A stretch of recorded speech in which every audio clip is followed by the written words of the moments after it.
So I think one of the most frequently asked questions a lot of us have in our 20s is, what exactly is my passion? A lot of us kind of just go through life, go with the flow without ever genuinely knowing what we're passionate about. This is also one of the reasons a lot of people come to school, colleges, myself included, and we have no idea what we want to do. We just say, hey, you know what, we're gonna figure it out, man.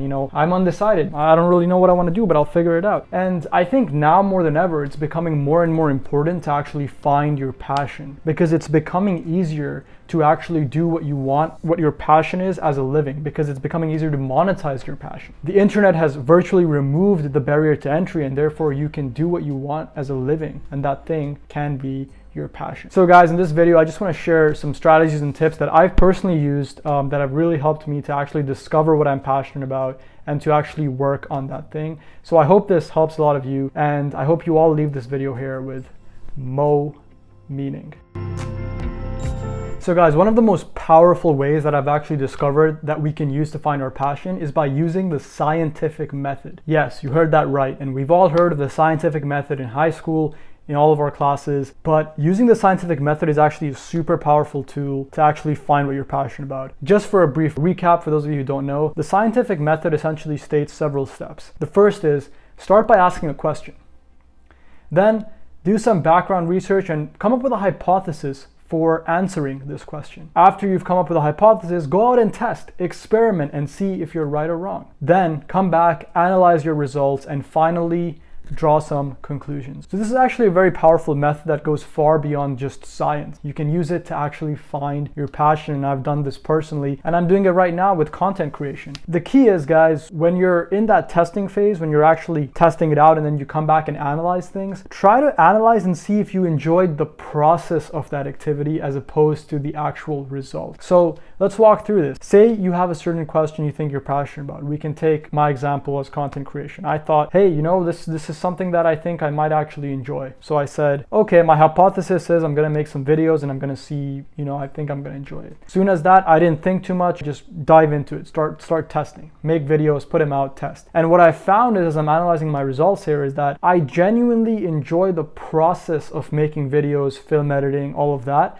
as opposed to just what it gets me. And so since I found that, I can say, okay, this is something I've liked. But I've done this so many times before. I've done this with playing instruments, playing sports, all these different kind of things. And then at the conclusion phase, I'm like, okay, this worked, but this didn't work. How can I change it up? And then go from there. I think the key is here, guys, with the scientific method is don't think too much, just do. Just try a bunch of different things using the scientific method and then test and analyze and then go from there. Just taste as much as you possibly can.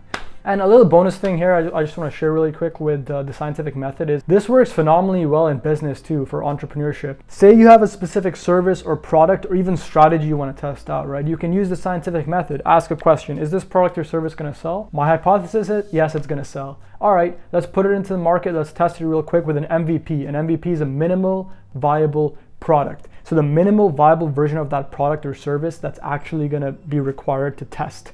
Once you have that, start testing, put it out in the market, ask questions, get some surveys out, ask people what they think, and then analyze your results. Okay, this worked, this didn't work. And then the last step, the conclusion, rapid prototype. Go from there. Say, okay, I put this product or service out. This is what I've learned about it from the market.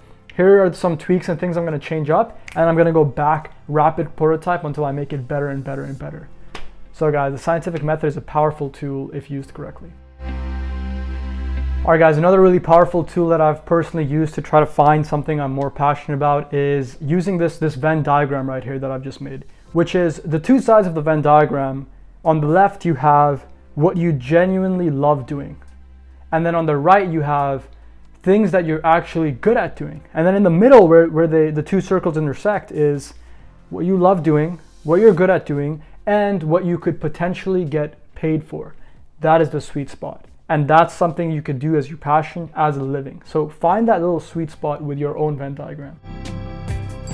So I think one of the most important things when it comes to finding what we're passionate about is to focus on our strengths. Now, we've all been told ever since we were kids is, hey man, you gotta work on your weaknesses. You're not that good in this area. We've all built all through school, all through the school system. Hey, this was great on this rubric, but hey, you're not so good in this area. You should really focus on that. And while I understand the merit of that argument, I totally, completely disagree with it, because I think when it comes to actually finding your passion and being good at something, you need to focus on your strengths. There's so much out there. So many different people are doing so many different things. Narrow in what you're actually good at and double down on that thing so that you can actually excel at it.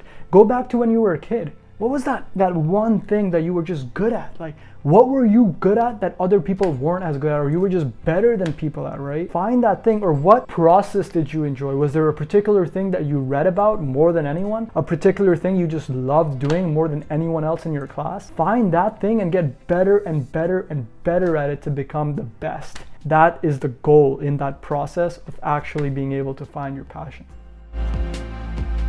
So the last thing I want to close out here with kind of ties everything together is that finding your passion takes some time. You know, a lot of people say, hey man, follow your passion, just follow your passion. I'm like, bro, I don't know what my passion is, man. You know, your passion is not just going to come and sit on your lap and be like, hey man, I'm your passion, you should follow me. That doesn't happen. It takes time. It's not just that you're born knowing what you're passionate about. You have to use the scientific method, try a bunch of different things, and then analyze and see what you're good at, find your strengths, and then double down on that. And I think above all is, if you don't have a particular strength, try different things and get really good at something.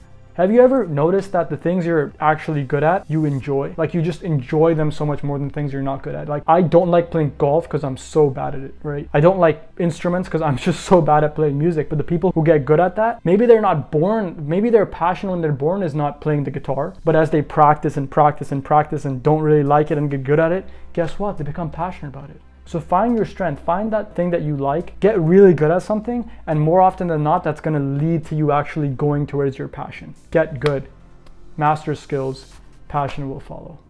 I really hope you enjoyed this video. I just wanted to share this because I've struggled so much with this question, with actually trying to figure out what I'm passionate about. I tried a lot of different things. Growing up, I loved fitness. I was better at fitness than a lot of people. I genuinely enjoyed it. I was like, you know what? I'm gonna go on the fitness journey. And then when I was about 20 years old, a few years ago, I got a slip disc in my back, couldn't really do that anymore as much as I like to. Then I was like, all right, I gotta try something else out. What was I good at as a kid? And then I found out, okay, wait, I actually enjoy speaking and I enjoy videos, and I feel like I was good at that as a kid, and it's just something that, you know, I'm particularly good at and I enjoy doing, and now I'm testing this out. So the point of this video is find out what that thing is, test a lot of other things out, find your strength, and then double down and actually focus on that for a long period of time. And with that patience, passion will follow. I really hope you guys enjoyed this video. Again, if the first time you're seeing this, please like. If you're on Facebook, please subscribe if you're on YouTube. And I really, really, really hope that you all left this video with Mo meaning.